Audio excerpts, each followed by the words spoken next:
How to create Sparklines in Excel. So click anyway, then insert line. So this is the options for Sparklines. Now here select your data. Click on OK. Now drag and drop to apply this Sparkline whole data.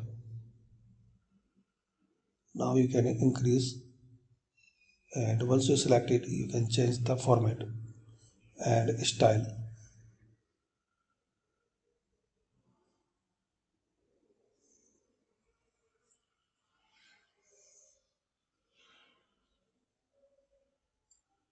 So click here Sparklines and select any another style.